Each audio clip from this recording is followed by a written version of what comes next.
নরমন্দমার পরিধান করি দুই সক্ষমরি জপ করিয়াছ দেখো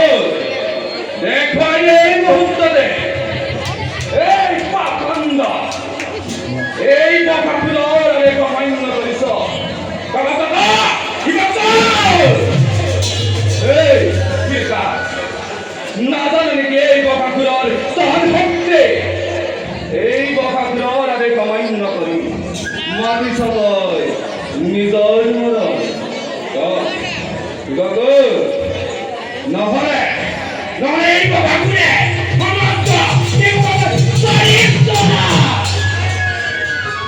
এই পাখান্ডা এতিয়াও নকলি তই বিবৰ কথা এই বকাকুলৰ শক্তি কিমান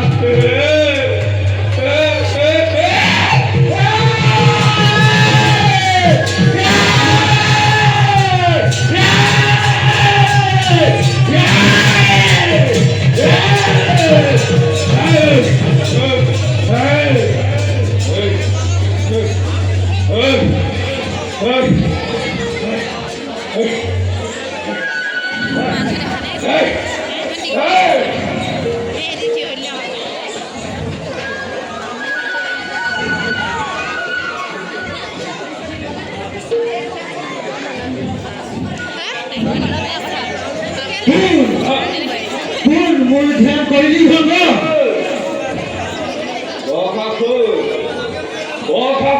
নাম সকলোৱে জানে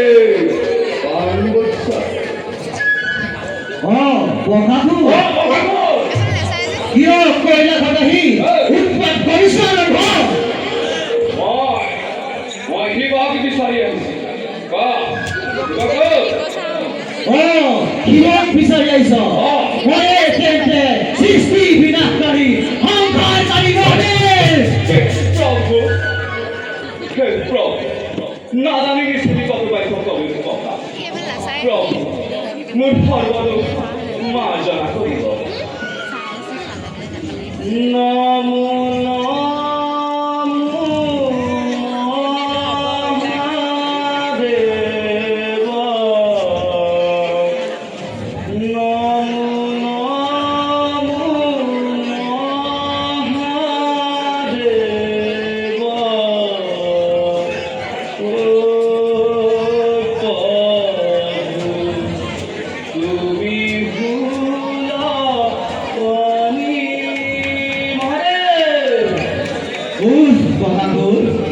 তোৰ ভক্তি দেখি পৰম হতবিত হলু এতিয়া তোৰ কি লাগে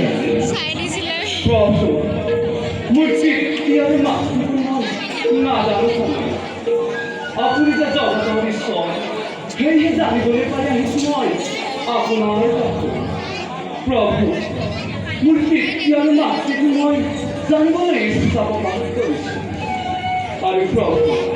মোক আমাৰ ৰক্তবল প্ৰদান কৰক আৰু মোৰ এই শৰীৰে বজ্ৰৰ দৰে গঢ়ি আপোনাৰ ওচৰত শৰণ বগাফুল তোৰ ভক্তি দেখি দিলো মই ঘৰ কোনোৱে তোক এই জগতত বধ কৰিব নোৱাৰে কিন্তু তোৰ হৰি বজ্ৰৰ দৰে কঠিন হওক আৰু হৰিটো মূৰটোহে কোমলৈ থাকিব তাপৰ যুগৰ শেষত পাণ্ডু ৰজা গৃহত জন্ম লৈ নৰৰূপে সময়তো বধ কৰি এতিয়া শুন তোৰ অধিক কাহিনী তোৰ মাতৃ এজনী আছিল ৰাক্ষসী আৰু পিতৃ আছিল এজন ব্ৰাহ্মণ মাতৃয়ে প্ৰতাৰণা কৰি ব্ৰাহ্মণৰ ভাৰ্যা হৈছিল